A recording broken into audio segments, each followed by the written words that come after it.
Ahoy guys and welcome back to I Like Old Watches 2. I've bought another Citizen watch that I want to unbox and share with you my first impressions.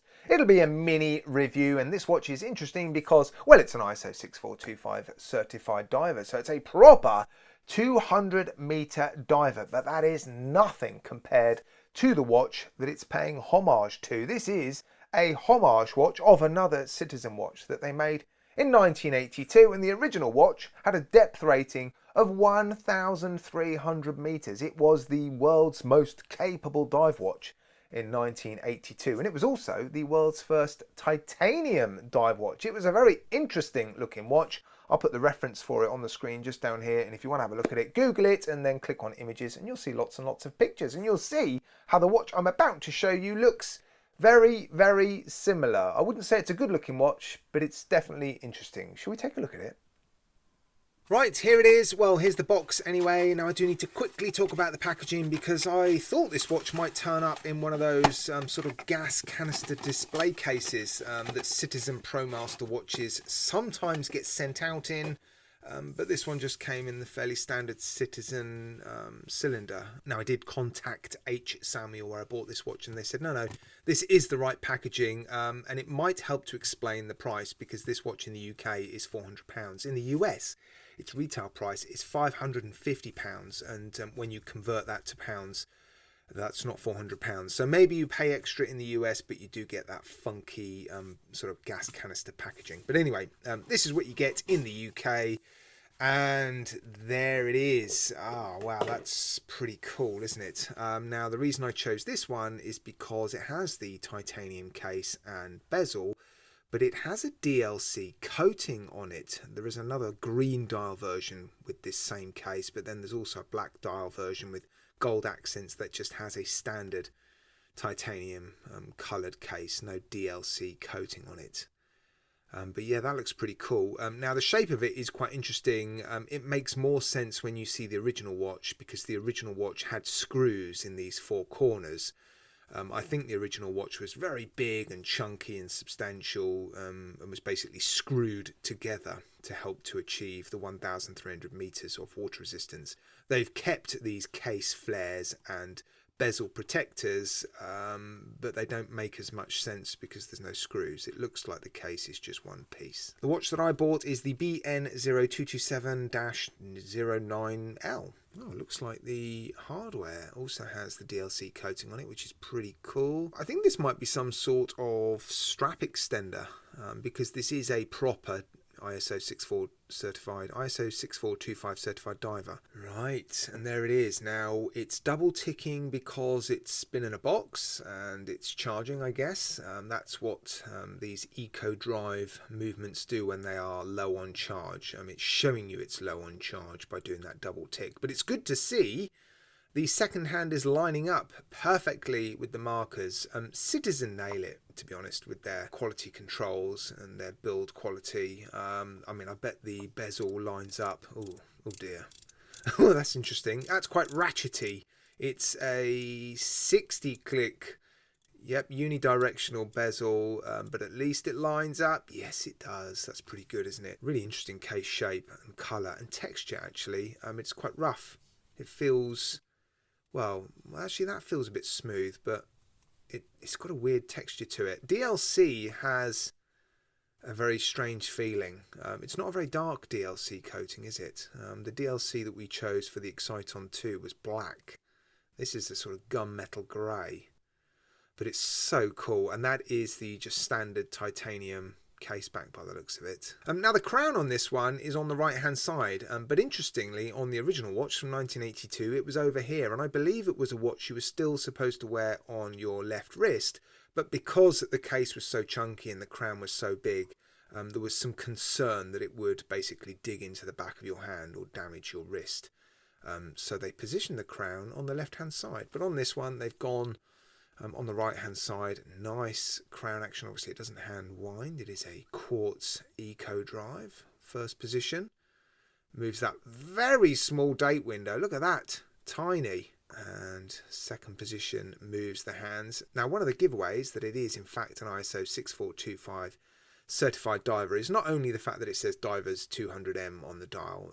All Citizen and Seiko watches, for example, if they say divers watch or divers on the dial, then they will automatically be 6425 certified diver. But the requirements changed recently, and new watches now have to have a loom pip at the 3 o'clock, regardless of whether or not there is a date. So you'll see on a lot of new Seikos and Citizens and other watches that want the 6425 certification that there will be a tiny little loom pip on the right hand side there. Right, let's check out the loom. I think it's supposed to be pretty good on this watch. Right, let's give it a quick boost with the UV loom torch. 3, 2, 1. Wow, yeah, that initial glow was really quite impressive, and that looks very bright. I won't run through all the facts, figures, stats and specifications in this video, but I will list some in the video description should you be tempted by this watch to take a look at more of the details. Now, I'll probably end up selling this watch on my eBay store, but I'll also put some links in the video description to some other places that you can buy this watch. Some of them will be affiliate links, some of them might not be affiliate links, but yeah, if you're interested in this particular one, head over to my eBay store, link in the video description. But I will give you some dimensions now. It's not a particularly easy one to give you the diameter. I'm giving it to you at its, well, slimmest point, I guess, roughly 46.5 millimeters. Depth is 13.5. Case length, that's an interesting one. You've got those hidden lugs. It's just under 46 millimeters and 24 mil lug width. Strap tapers down to 19.5, and on the supplied strap it weighs a fairly respectable 90 grams. Yep, we're ready to go, and the crystal is, I believe it's mineral crystal. Yeah, it's mineral crystal. You've got an aluminium bezel insert, 60-click unidirectional bezel. Yeah, interesting dial as well, sort of a blue camouflage dial, applied indices. Lots and lots of loom, as you've already seen. Let's take a look at the strap. Urethane strap, so it feels quite silicone-y. It might be a little bit of a lint magnet. It's a shame it's 24 millimeters, but it's a fairly substantial watch, so I guess it works. Yeah, nice strap though, and nice hardware. And here it is then on my 7.25 inch-ish wrist. It's actually quite comfortable. Strap's fairly malleable. It's not top heavy at all, given the case is made of titanium. It's definitely an interesting looking watch. It's going to divide opinions, I'm sure. Most people will be on the side of ooh. But when you know a little bit about the history and the fact that it is homaging a fairly interesting watch from 1982, I think it makes a little bit more sense. Yeah, I think it's pretty cool. It's definitely cool. It's not one I'm going to wear day in, day out. It's not one that I would choose to wear fairly often, so that's going to be the reason why I'll be happy to let this one go, but I was keen to get it in and show you guys. Now, I've listed what I consider to be the strengths and the weaknesses, the reasons why you might buy this watch and the reasons why you might not. I'm going to start with the strengths. Build quality. Overall, the build quality does seem, yeah, very, very good actually. I like the coating and they've done a pretty good job applying it. Yeah, I'm very happy with the build quality. Alignment. They've nailed the alignment on this watch. Something I didn't point out actually was that the bezel has 24 teeth. And they've aligned the insert and the bezel perfectly with the chapter ring, the dial and the applied indices. So yeah, all those things line up really, really well. And on the whole, the seconds hand is hitting most of the markers. As with most quartz movements, there's a little bit of looseness in it, and every now and then it seems to miss some of the markers. But the alignment on this watch overall is really, really good. I like the story behind the watch as well. I wasn't familiar with the story before I saw this watch, but yeah, after seeing it and becoming quite interested in it, I obviously did a bit of research, and I do like the fact that it's yeah, the original watch anyway has some history behind it. The loom on this watch is incredible. I mean, it really does look very impressive. I suspect it's going to do very well in a loom comparison test. I like the coating. This sort of gunmetal grey DLC coating, it makes the watch look, yeah, quite unusual and unique. The ISO 6425 certification, always nice to have. I'm not a diver, I don't go diving, but it is peace of mind, isn't it, to know that the engineering behind the water resistance at least is very, very good. What about the weaknesses? Bezel action. It's a little bit clunky. It's not the smoothest bezel. It's 60 click, and I don't mind 60 click bezels. In fact, they sort of make more sense in a way to me anyway than 120 click unidirectional bezels.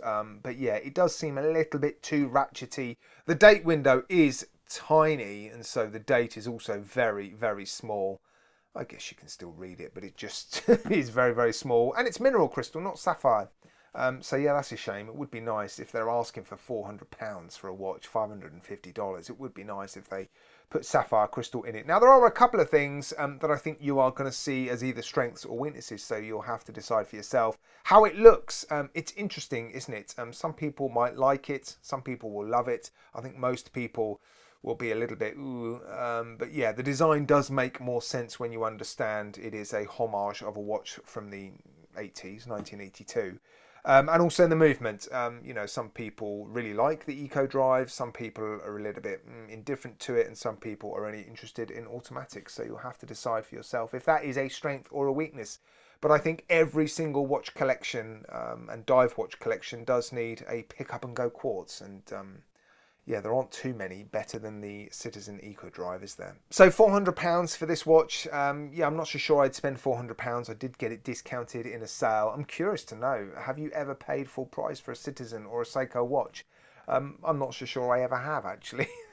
Yeah, if you can pick it up in a sale, discounted, and you like the design, yeah, it's probably worth it, isn't it? It's certainly strong in terms of its design, so it's going to be quite divisive. $550, £400, I think it's too much. But yeah, you can pick these watches up discounted in sales, so that would be my advice. Or head over to my eBay store where I'll be selling this one. Right, let me know, guys, what you think of this watch, and please do tell me, have you ever paid full price for a Citizen or Seiko? That's a good question, isn't it?